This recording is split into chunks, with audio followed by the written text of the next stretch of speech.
Hey, I'm Brad, and welcome back to Through the Decades, the podcast. My mum is a manager of Chinnery's Court in Braintree, Essex, which is a McCarthy Stone retirement living development. Throughout this series, I'll be interviewing some of the homeowners and getting an insight into their entire lives from their childhood through till now. Today, I am joined by my very first couple, Veronica, who is 75 years young, and Richard, who is 78 years young. Richard, do you want to kickstart today's episode and tell us a little bit about yourself, who you are, and a little bit about your life?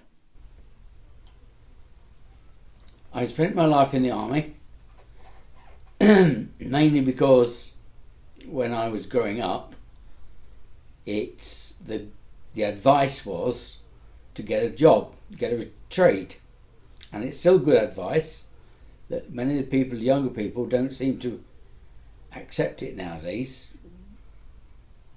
Not paper qualifications, but get a real job.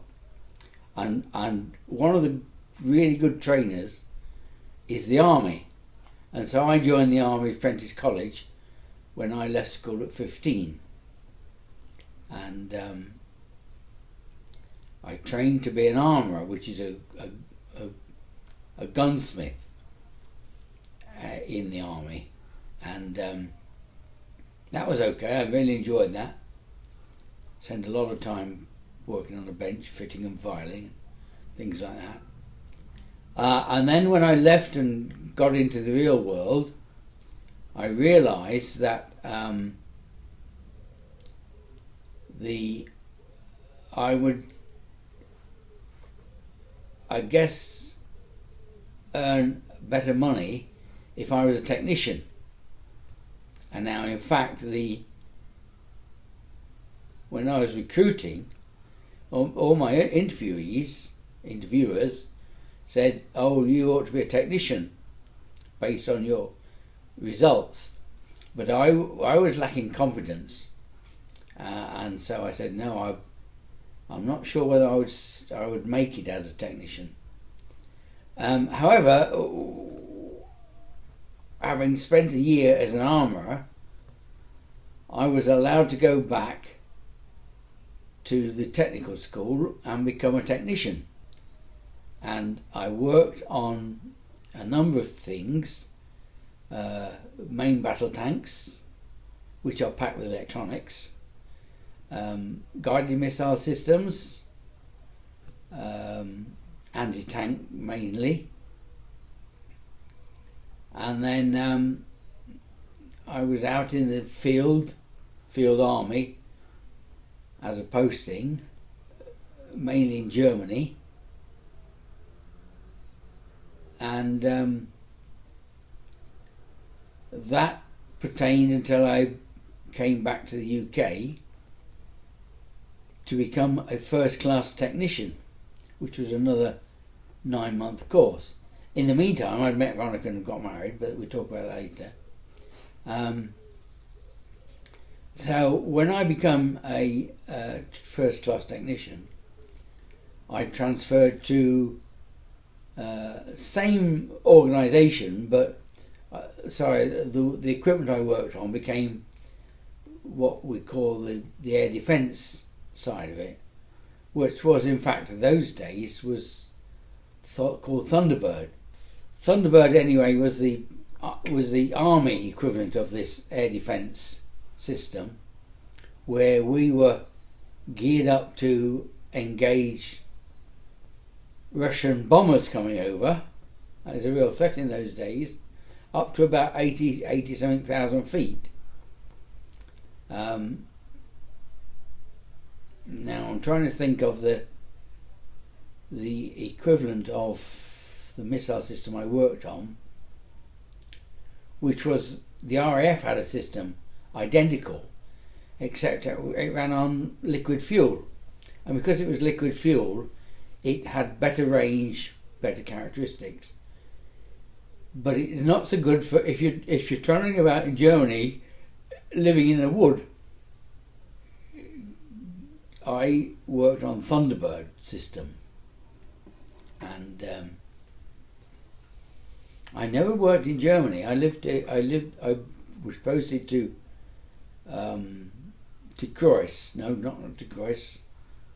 I was posted to Manabia, which was the Army's school for teaching this missile, and which was in South Wales. Mind you, every year we trundled up the equipment up the Welsh coast to Aberporth, and we deployed there for a couple of weeks, and we fired off missiles. And these were missiles that were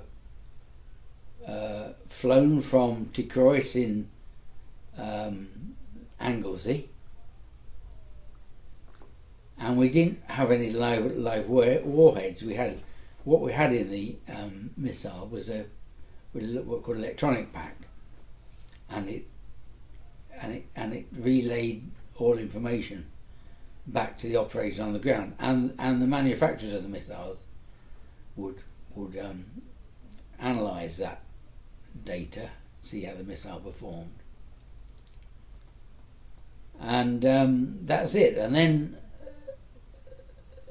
this took us to 1972, when I got selected to attend the artificer course, which I left the missiles, and I never went back to it. And I did lots of other things then, but no missiles. Wow. Veronica, I'll move to you. If you want to tell us a little about your life and who you are and your life highlights. Well, I haven't got anything as exciting as that.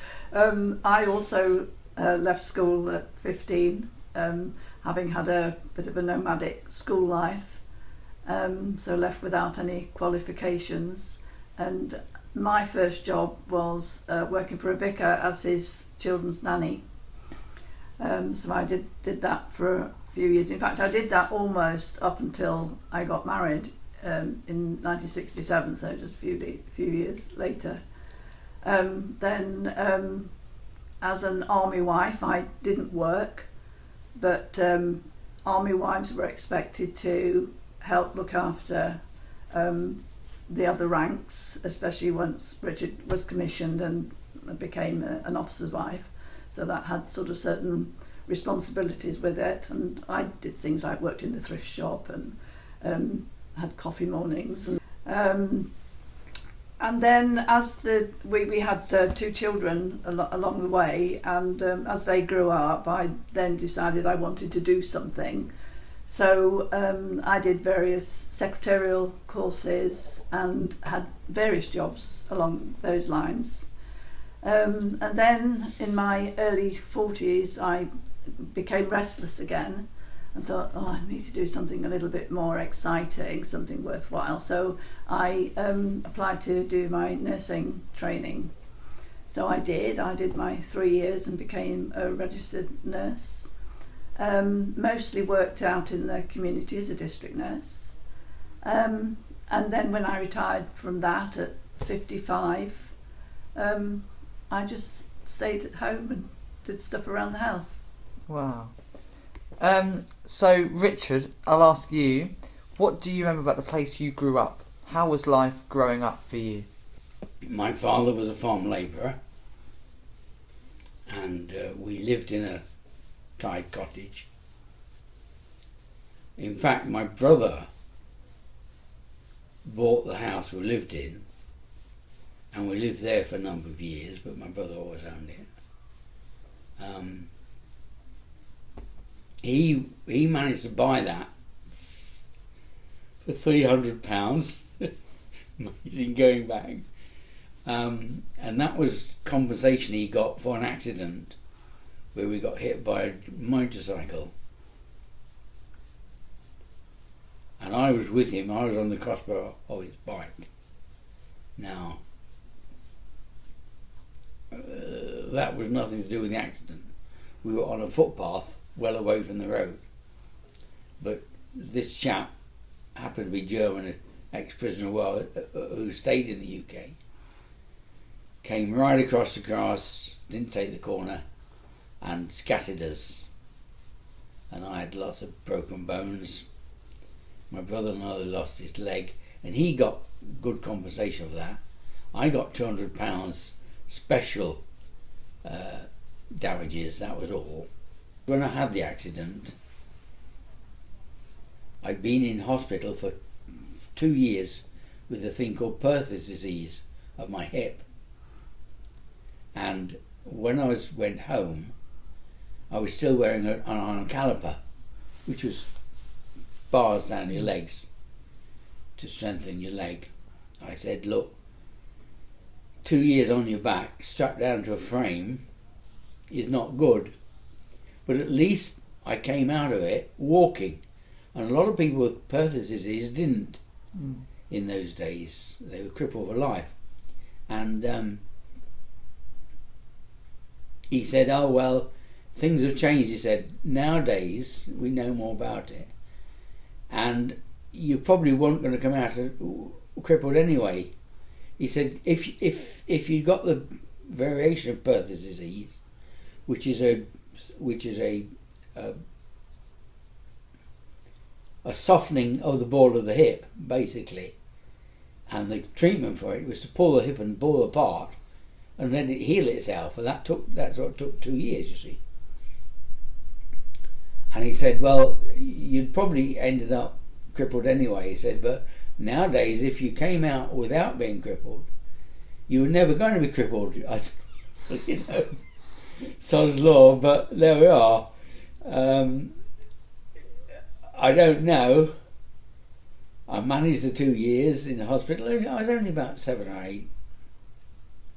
And it wasn't too bad, I guess. Mum took the punishment, I think, as mums always do, because she visited me every week, every Saturday. And I was in a place called Gringley in the Hill up in Yorkshire, from Lincolnshire. She had to use 2 buses and a train to get there, changes all the time. And she took me out, and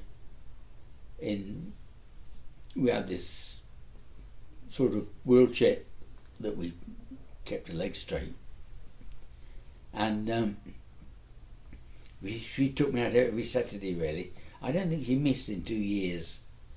Anyway, I got home and I was still recovering from that, and that's when the motorbike hit us.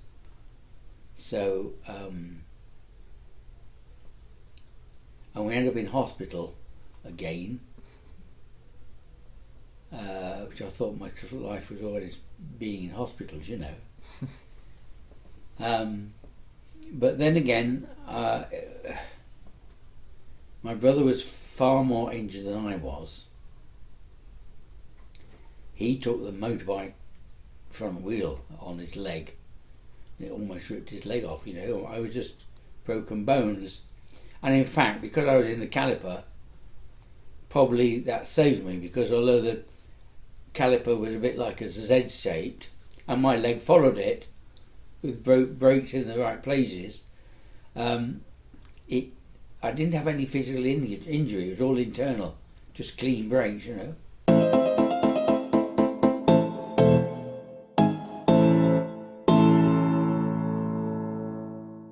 Veronica, what do you remember the place you grew up? How was life growing up for you?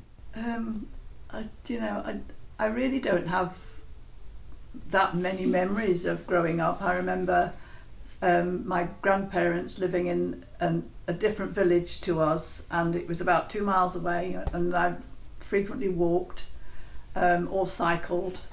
I was the eldest but one of 6 children, and my mum was on her own. So it was quite hard. We didn't have any money.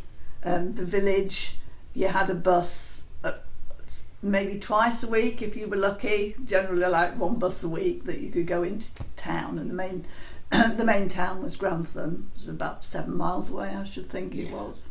But fond memories of my grandparents' home. There's a place called Hoff on the Hill, which is where I went to school. And I can remember being at school and running at lunchtime, being able to run down the hill and go and spend some time there. My granddad had a little bit of a farm with some animals and things, and spent quite a lot of time there. Lots of lovely memories of that. I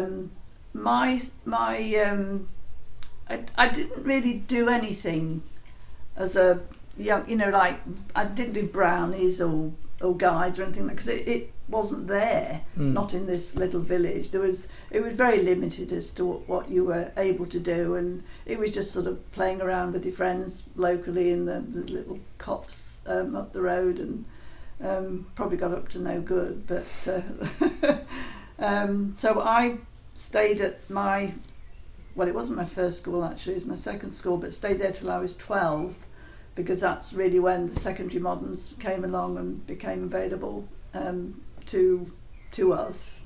So I suppose that was quite exciting, going to the bigger school, because it would be huge after the local village school, and being one of the older ones. And actually I can remember at school, because I was probably naturally bossy, the head teacher, Mrs. Gwither, used to send me into, there were just two classrooms, and she used to send me into the other classroom to look after the younger kids.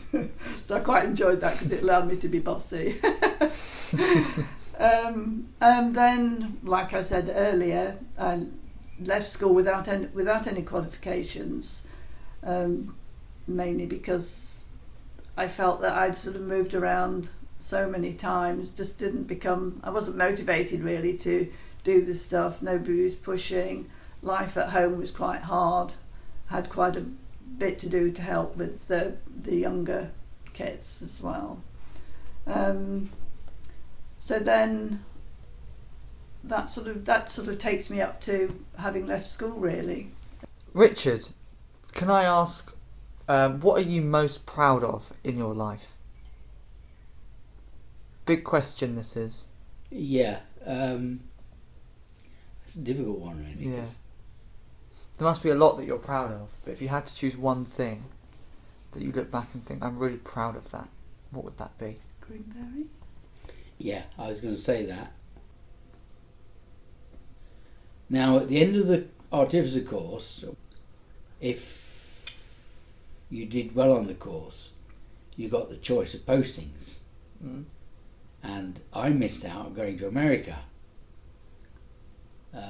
because one of the guys on the course with me was a Royal Signals guy, and he was converting. And they thought, well, he'd already got his agency, and they thought he was going to top of the course.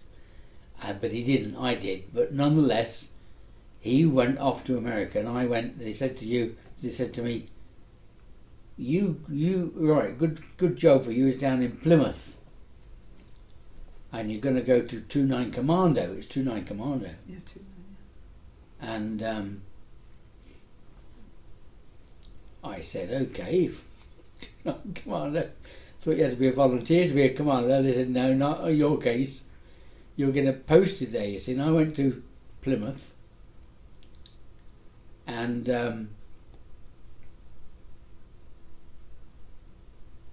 the boss looked at me first day and said, right, go home.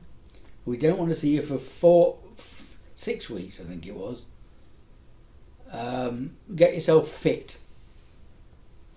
And then on the six weeks' time, you're going to start a course that gets you fit enough to go to the Commando Training Centre, you see.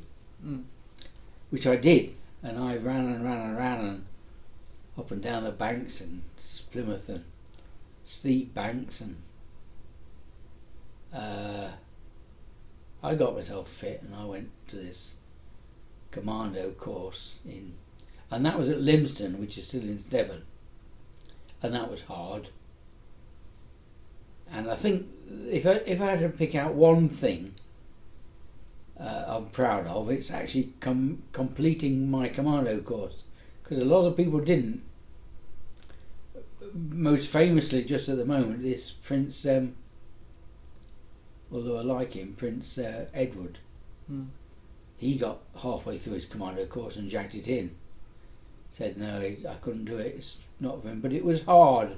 It was really, really hard, and it was physical and carrying the heavy weights and running, and across Dartmoor and what have you, and you're always invited anyone on stage. You got your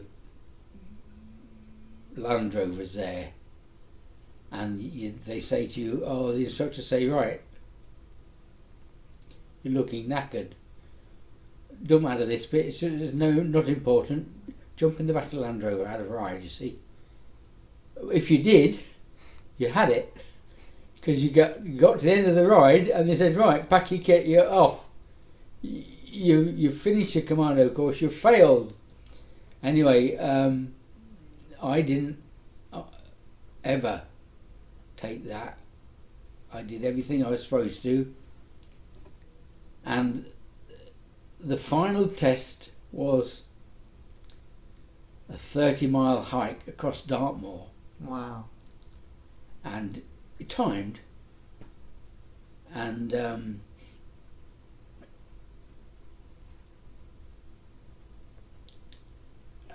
that was it. And then at the end of it, you struggled in,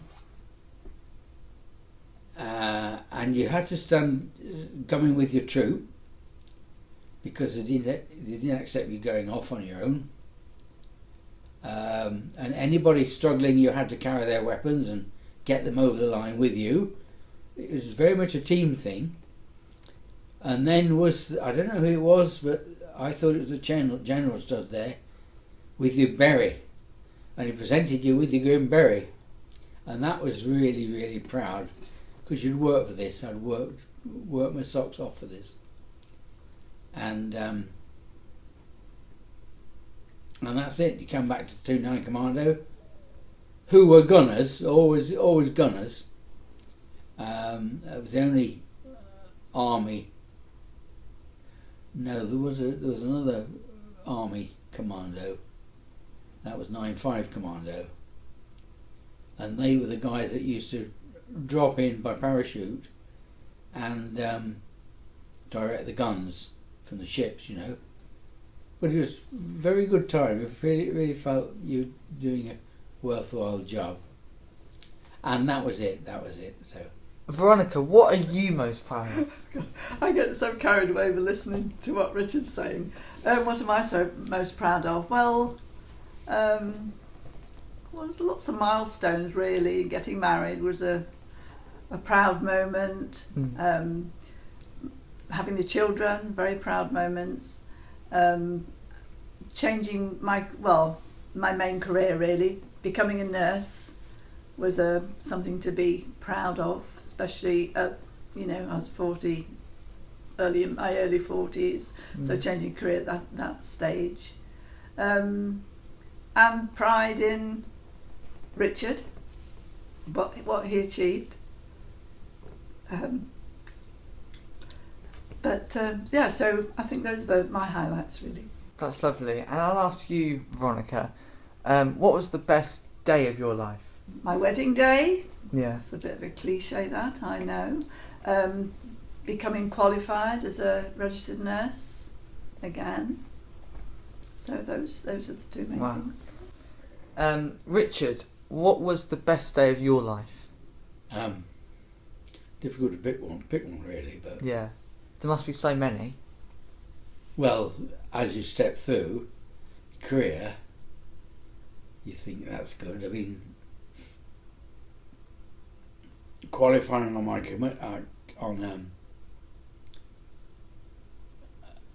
on my commando course was pretty good, pretty up there. Yeah. But I think that was eclipsed by the day that I got the notification that I'd been selected for a commission, because we were living in married quarters in Lark Hill, and I just got this postcard. I still got it. It said you have been selected for a commission. You see. Wow. And the thing is, they didn't know what to do with you, because if I wasn't going to Sandhurst, you're a bit of an oddity really, and they didn't know what to do with you. So, but that was definitely up there. That was the day I left the army, really. So I'd say that was the day I remember most. Wow.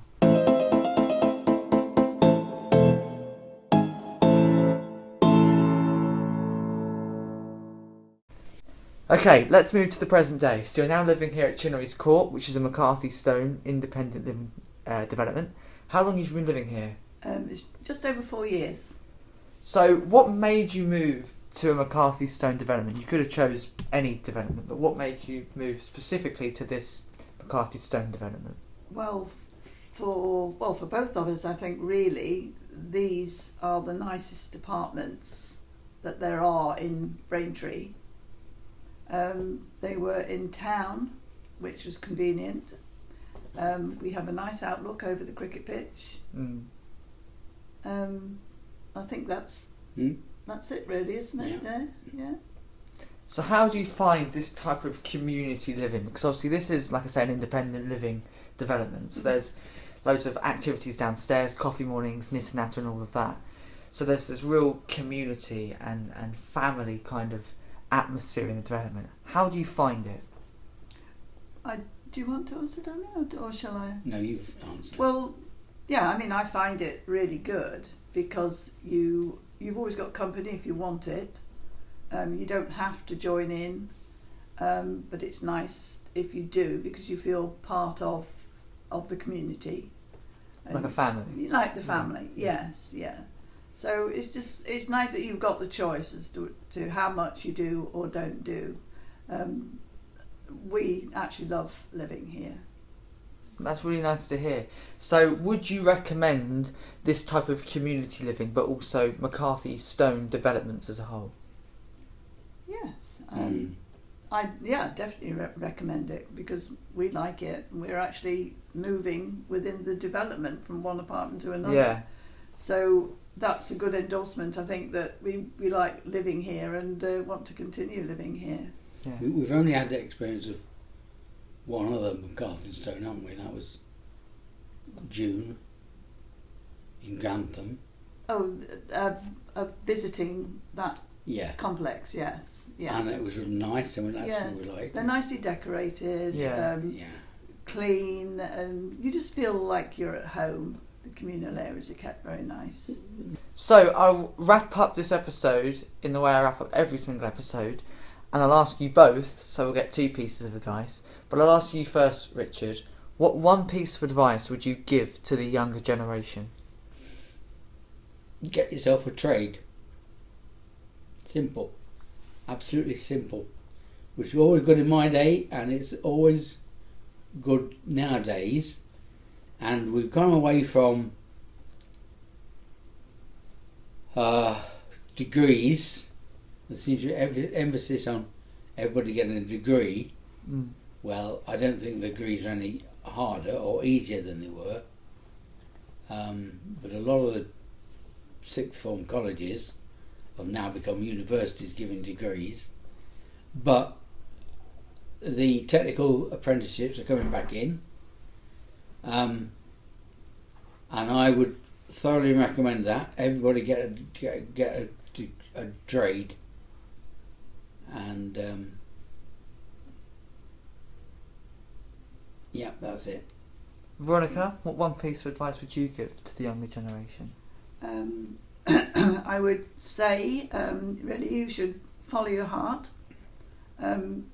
Just don't aim so high that you fail. Just go along with it and do your best.